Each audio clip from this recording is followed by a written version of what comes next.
Kita juga akan mengetahui seperti apa informasi terbaru. Sudah ada rekan kami Faris Noval di Studio Mini TV One yang ada di Mahkamah Konstitusi. Silakan Faris.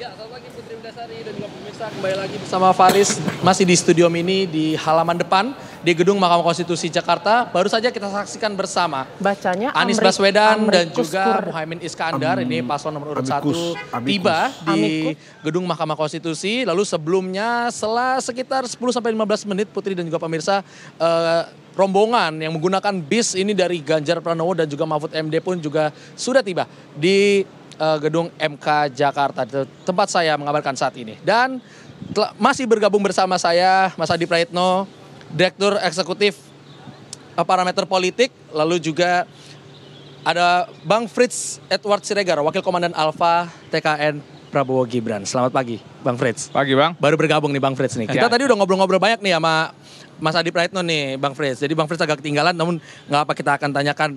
Kalau dari kacamata Bang Frits sebagai Wakil Komandan Alfa, seperti apakah putusannya nanti? Atau harapannya apa Bang putusan MK pada hari ini Bang? Sebenarnya untuk menjawab pertanyaan itu dari tadi malam saya sudah merenung banyak Bang kira-kira. Kalau kita memulai dari proses pendaftaran dari mulai bulan Oktober, November dan 90 juta orang datang ke TPS dan puluhan ribu para relawan yang hadir di kampanye dan kemudian bagaimana kita proses di pemilu dan proses sengketa yang selama 2 minggu, 3 minggu terakhir ya. Dan saya rasa semua yang ingin dikatakan sudah terkatakan.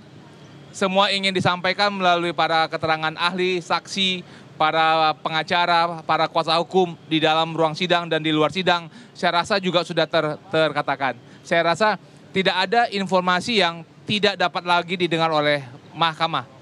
Dalam beberapa hari terakhir kita mendengar ada amicus curiae dan kemudian pendapat-pendapat dari berbagai talk show. Saya rasa kita semua sebagai masyarakat sudah dapat bisa mendengar arah soal kewenangan, soal tuduhan-tuduhan yang disampaikan.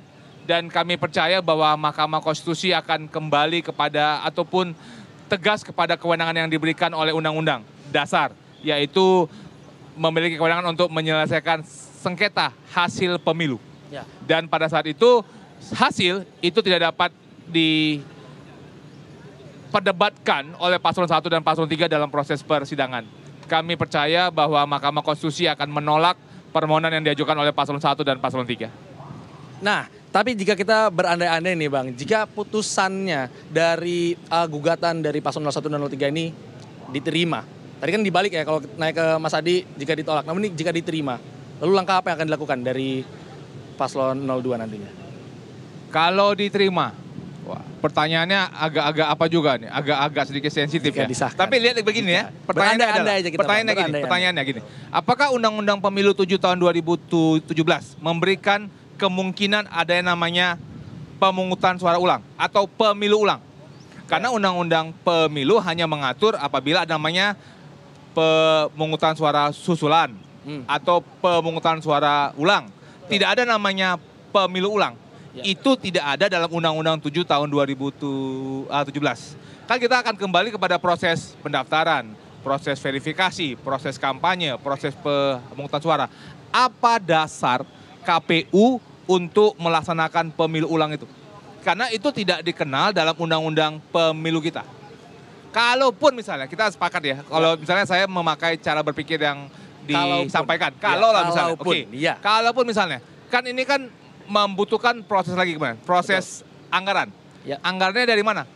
Nah, harus ada perubahan undang-undang APBN lagi. Ya. Kan kita akan bertemu lagi di DPR. Ya. Kalau misalnya di DPR kemudian ditolak kemudian proses pembahasannya, kita akan masuk kepada proses yang siapa memiliki kewenangan siapa. Dan jangan lupa, seandainya KPU juga berpendapat bahwa kami tidak punya kewenangan dan tidak ada yang mengatakan bahwa kami harus melakukan pemungutan ataupun pemilu ulang lagi.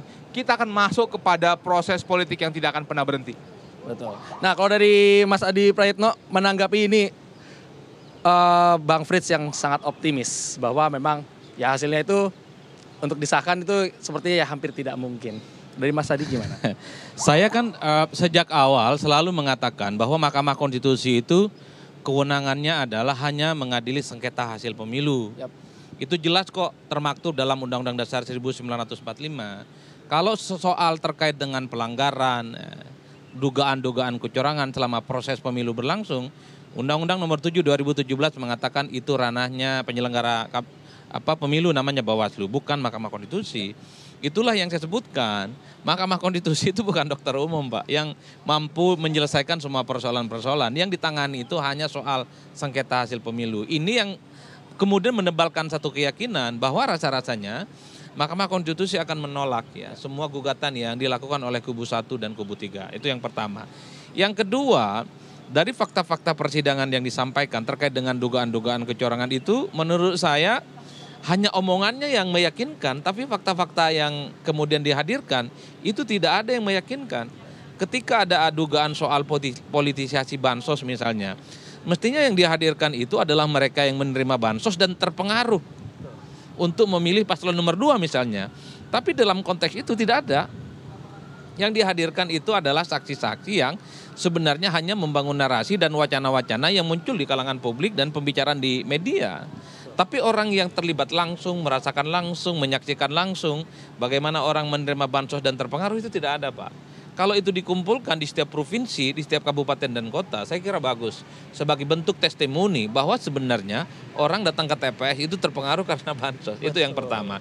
Nah yang kedua kan problemnya adalah sekalipun ada bansos mempengaruhi pilihan politik orang, apakah orang yang menerima bansos itu kemudian berdampak pada soal bagaimana pemilu misalnya itu diulang dan calon pemenangnya didiskualifikasi? Belum ada.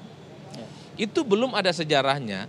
Orang yang menerima seseorang calon baik partai ataupun capres ataukah pileg itu yang menang itu didiskualifikasi hanya karena yang memilih itu karena persoalan logistik. Tidak ada. Paling mungkin itu adalah orang yang melakukan bantuan sosial itu kena pelanggaran. Pelanggaran pidana ataupun pelanggaran yang lain. Dia dipanggil oleh Bawaslu. Apa motifnya? Tapi hasil dari pemilu itu tidak bisa dibatalkan. Ya, kemarin kan narasi negatifnya begitu ya Pak ya. Dan itu melihat undang-undangnya. Ini bagian dari carut marut memang sejak awal bagaimana regulasi kita memang tidak secara komprehensif. Betul. Membahas secara detail terkait dengan pelanggaran-pelanggaran pemilu.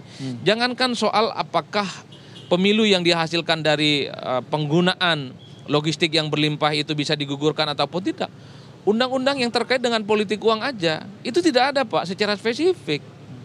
Politik uang itu hanya dicantolkan pada sejumlah larangan dalam pelanggaran pemilu atau larangan dalam pemilu.